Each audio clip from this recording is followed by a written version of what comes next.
Coherence is not truth. That single idea, from the Nobel laureate Daniel Kahneman, is one of the most important defenses you have against the leaders you are going to encounter today, tomorrow, or any time past, present, or future. Welcome to the Critical Thinking Literacy Channel's series on patterns of personality. I'm Dr. John Balla, Chief Content Creator of the Critical Thinking Literacy Channel. Today's case study is Vladimir Putin. The lenses are Erich Fromm and Daniel Kahneman. But the case study is not the point. The point is the insight this pattern reveals. By the end of this episode, you will be able to spot it in leaders you have never heard of, leaders you admire, and leaders in your own country. That last category is the hardest. It is also the one that matters most. A note before we begin, this is not a clinical diagnosis. The Goldwater Rule is the standing prohibition against psychiatrists offering professional diagnoses of public figures they have not personally examined. I am not a psychiatrist, and I am not making a diagnosis. What we are doing is what Erich Fromm did with Stalin, Hitler, and Himmler in 1973. We are applying psychological frameworks to observable behavior in the public record. The frameworks belong to Fromm and Kahneman. The behavior is part of the historical record. The conclusions are wherever the evidence takes us. Vladimir Putin was born in Leningrad, now St. Petersburg, in 1952. By the age of 15, he had walked into the local KGB office and asked for a job. He was told to go away, get an education, and wait. He waited. He earned a law degree from Leningrad State University, and in 1975, the KGB came and tapped him on the shoulder. He has been in some form of state security work, formal or informal, ever since. 50 years. That number matters. 50 years inside a single institution. That is not a biography. That is a character structure, which is exactly where Fromm becomes useful. Erich Fromm spent his career asking a question most psychologists avoided. What is the relationship between the individual psyche and the political system? In Escape from Freedom, published in 1941, Fromm argued that authoritarian leaders do not arrive in a vacuum. They emerge from a specific character structure, a psychological architecture shaped by a specific kind of childhood, a specific relationship to power, and a specific defense against vulnerability. Fromm called it the authoritarian character, and he was clear about its core feature: the simultaneous worship of strength and contempt for weakness. Now hold that definition in mind and consider what we know about Putin's formation. Post-war Leningrad, a communal apartment, rats in the stairwell, a childhood defined by street fights where he learned that the only response to aggression was greater aggression. He has told this story himself, repeatedly.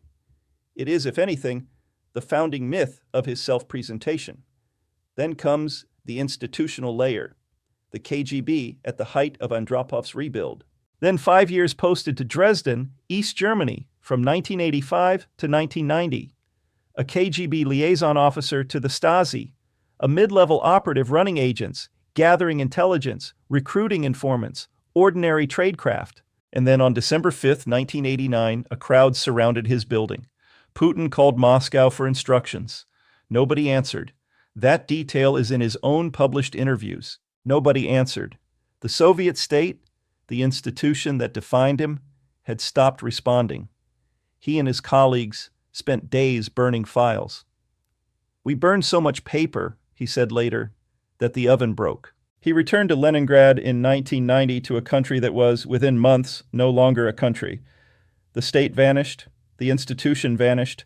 The framework that had organized his entire adult life vanished. Fromm would say, pay attention to what happens next, because the authoritarian character does not respond to chaos with curiosity. It responds with the urgent reconstruction of order, a new institution, a new hierarchy, a new bond of submission and dominance. Fiona Hill and Clifford Gaddy, in their book, Mr. Putin, Operative in the Kremlin, identify 6 identities they argue Putin draws on as president: the statist, the history man, the survivalist, the outsider, the free marketeer, and, most importantly, the case officer. The case officer is the operative who does not lead through institutions. He runs people. He cultivates leverage. He manages relationships through pressure, through information, and through what intelligence services call compromat. That is a method, not a politics. It is a way of seeing the world. Hill and Gaddy describe Putin's political system as, quote, more like that of the dawn of a mafia family. Personalized, private, informal. Enforcement, they write, is not by positive incentives, but by threats. And it is exactly what Fromm would predict. The authoritarian character does not build transparent institutions. It builds personal networks of dependency, with itself at the center. Because in that arrangement, the leader is the only fixed point. And being the only fixed point is the entire point. All things, including people, are subordinate to the leader. The leader, in this context, is absolute. That is the why. Now let's look at the how. Daniel Kahneman, the Nobel laureate in economics, did not study leaders. He studied human cognition. But what he found applies to leaders with particular force, because leaders have outsized power to act on their cognitive distortions before anyone can correct them. Kahneman's central insight is that the human mind has two systems. System 1 is fast, intuitive, emotional, and automatic. System 2 is slow, deliberate, effortful, analytical, and in his famous formulation, System 2 is lazy. Most of the time, even when we think we are reasoning, we are rationalizing what System 1 has already decided. Now, the operative's training is interesting in this context. A KGB case officer is trained to read situations quickly, to assess people in seconds, to trust gut instinct backed by pattern recognition. That is, in Kahneman's terms, high-performance System 1 thinking. It is genuinely useful in some tactical situations. However, in a strategic context, it is dangerous because System 2 strengths, such as planning, analysis, and complex decision-making, may not be activated at all. This is especially true when System 1 already dominates our thinking preferences. Kahneman identified several specific failure modes that emerge when System 1 is allowed to dominate without System 2 correction. We are going to look at 3 of them in Putin's behavior: the illusion of validity, the planning fallacy, and what Kahneman called "what you see is all there is," WYSIATI. Each one shows up, each one in a way that is almost textbook. First, the illusion of validity. Kahneman defined this as the unjustified confidence that comes from a coherent story told from limited information. Remember the line we opened with: coherence is not truth. Coherence feels like truth.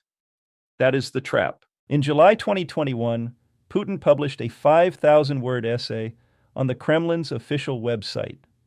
Title: On the Historical Unity of Russians and Ukrainians. The argument: Russia and Ukraine are one people. They always have been. Ukrainian sovereignty, where it diverges from Moscow, is artificial, imposed by foreign actors, and historically illegitimate. That brings us to the second failure mode, the planning fallacy. Kahneman defined this as the systematic tendency to underestimate the time, cost, and risk of future actions while simultaneously overestimating their benefits. It is one of the most reliably documented biases in cognitive psychology. On February 24, 2022, Russia invaded Ukraine.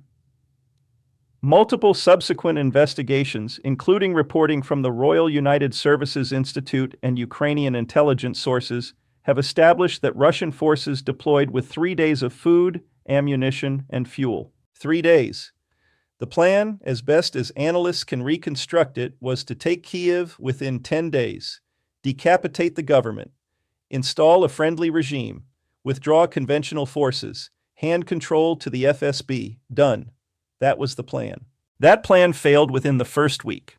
Note the structure of the failure. It was not a small miscalculation. It was a comprehensive one. The military's capability was overestimated.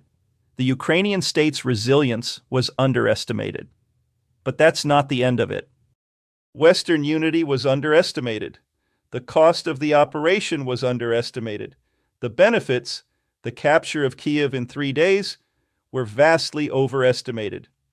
You may spend a lifetime and never find a more pure example of the planning fallacy than this one. Now, this is where the two frameworks meet. Why did the planning fail so completely? Because of Kahneman's third failure mode. WYSIATI. What you see is all there is.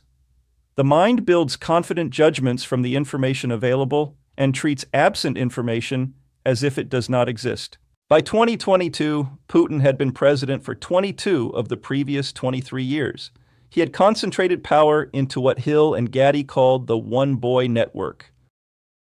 Macron sat at one end, Schultz at the other. The image traveled the world. But the symbolism is what matters here. The leader who concentrates all power closes off the channels through which corrective information can travel.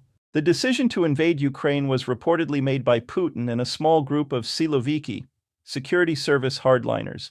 Reports from the period describe foreign leaders being seated at a table 6 meters long, 20 feet, to discourage proximity, or contagion, or both. Subordinates learn to deliver the answer the leader expects. Foreign leaders are kept at literal physical distance.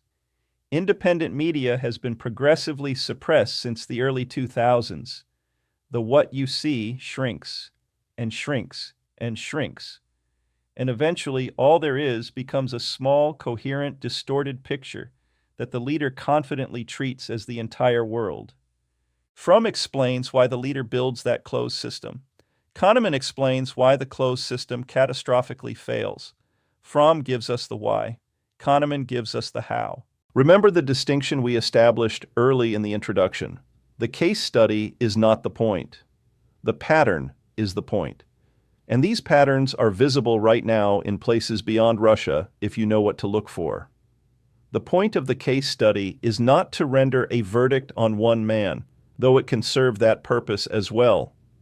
The point is to give you a framework you can apply to any leader, including ones you are inclined to like, including ones in your own country. That is the discipline of critical thinking. You do not get to use it only on the people you already disagree with. 3 takeaways before we close. 1. When you encounter a leader telling a clean, coherent story about a complicated history, slow down. Coherence is not truth. That is the illusion of validity. It is the same cognitive error Putin made with Ukraine. It is the same error you can make when you read a politician's memoir. 2. When a leader is surrounded only by people who agree with them, expect catastrophic miscalculations. WYSIATI, or what you see is all there is a structural consequence of closed information environments. 3. Authoritarian character is recognizable. Fromm's 3 indicators, the worship of strength, contempt for weakness, and the construction of personal networks of submission, are visible in the public record long before the consequences arrive. They are visible now in places besides Russia, if you know what you are looking for. In closing, the history of human communication is a history of power. And the history of human power, as Fromm spent his career arguing, is also the history of how individual character structure scales into political consequence. Putin is one case. He is not the only one. He is, however, an unusually clear one. And clear cases are what teach us to recognize the unclear ones. That's why we're here. No ideology, no dogma, no hidden agenda, no price tag. Just a response to a nagging question about how we could do more when our country needs us most. It's an inconvenient fact that democracies run on arguments, both good and bad. And right now I cannot say with any confidence that we will weather this storm. Because arguments that are long on anger, resentment, and outrage, and short on facts, evidence, and data are winning, and the score isn't even close. So, if you want to do your part, you can cast your vote for a democracy that runs on good arguments by subscribing, liking, and sharing. In that spirit, vote early and vote often. Until next time, I'm John Balla, reminding you to think critically and choose wisely. Your future self will thank you.